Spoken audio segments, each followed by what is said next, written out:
I don't believe men were created to be pawns in someone else's game. I believe we were created to be steward kings. Men under authority, yes, but entrusted with real responsibility. Not perfect men, but disciplined ones, men who rule themselves, serve God directly, and refuse to live in king, not pawn. There's this dream out there that almost every man has been sold, and it's not by one person or even one company or a political party, but by the entire culture. And because everyone believes it, almost nobody questions.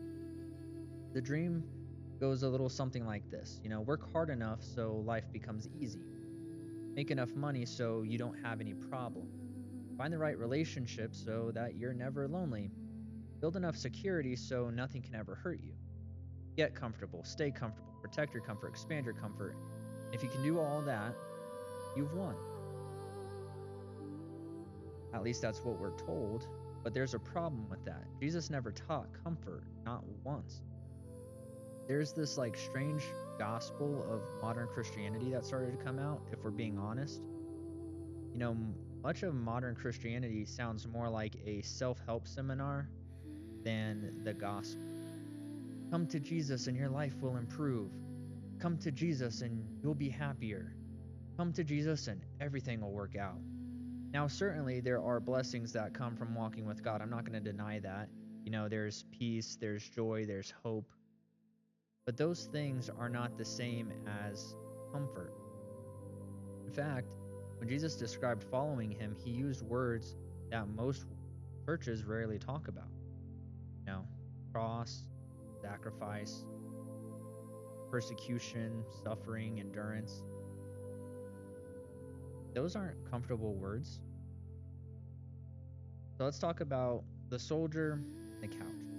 Imagine that there's a nation that's at war, and one man spends his days training, preparing, sharpening his skills, strengthening his body, learning discipline, and the other spends every day on the couch, comfortable, entertained, relaxed. Which man will be ready when the battle comes, do you think? Well, the answer is obvious. Yet spiritually, many men are choosing the couch. See, comfort, it feels good because it isn't evil, and that's what makes this idol so dangerous. Comfort by itself isn't a bad thing. Rest isn't evil, peace isn't evil. Enjoying the world around you is not necessarily evil. The danger begins, though, when comfort becomes the target, when comfort becomes the goal, when avoiding discomfort becomes the organizing principle of your life. Then comfort stops becoming a gift and becomes a god instead. Again, got to bring up hamartia, right? That's what this whole series is about. Let's return to that word that is the reason we are even doing this series. It's missing the mark, missing the target. Most people assume sin is doing bad things, but what if modern sin is simply aiming at comfort instead of God? What if the reason so many men feel spiritually stagnant isn't because they're committing some outrageous evil, but because they've built their lives around avoiding difficulty? Because make no mistake, a life aimed at comfort and a life aimed at Christ eventually go in two different directions. Jesus, he was never comfortable. Think about his life for a moment. He was born in a feeding trough. He was raised in obscurity. He was rejected by his own hometown, misunderstood by even his family, betrayed by a friend, and abandoned by his followers, executed by the state. Nothing about his life screams comfort, and yet he was the most fulfilled human being who had ever lived. Most of us would ask, how is that even possible? And that's a fair question. And it's because fulfillment doesn't come from comfort, it comes from alignment.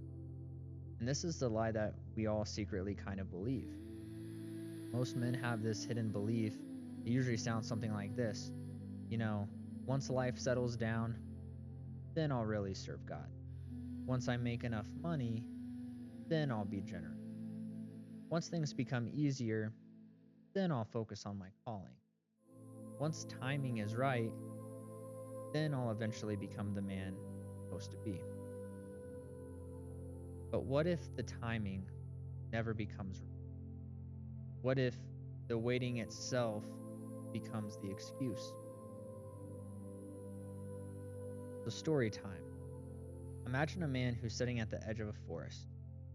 He wants to begin the journey, but he waits for perfect weather, perfect visibility, perfect conditions, perfect certainty. Years pass, then decades. Eventually, he realizes something tragic. The perfect conditions never came. And while he was waiting to begin the journey, his life passed by. Sadly, that's what comfort does. It convinces you to postpone obedience. So why does comfort make weak men? Well, let's be clear. Hardship doesn't automatically make you strong by any means, but avoiding hardship will almost always make you, because strength comes from resistance. Faith grows when it's tested. Courage grows when it's challenged. Patience grows when sketched or when stretched.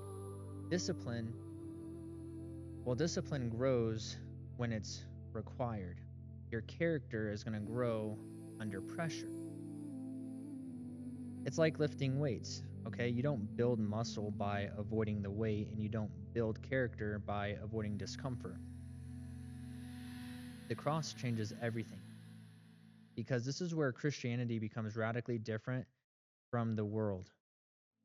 The central symbol of our faith is not a throne, it's a cross. Think about that. If comfort were the highest good, the cross would make no sense, right? But if obedience is the highest good, then the cross becomes the greatest act of love in history. Jesus, he endured discomfort for a greater purpose. And that's exactly what mature faith does. So then we have to ask ourselves, well, what are men actually searching for? You know, many men think they're looking for comfort, but they're not. They're looking for peace. And those are different things. Comfort, it depends on circumstances. Peace comes from God.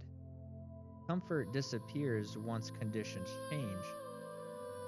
Peace remains. Comfort says, everything around me must be right. Peace says, I'm anchored even when things aren't. So what does this kind of kingdom pattern look like in this case? Look at every great man of God.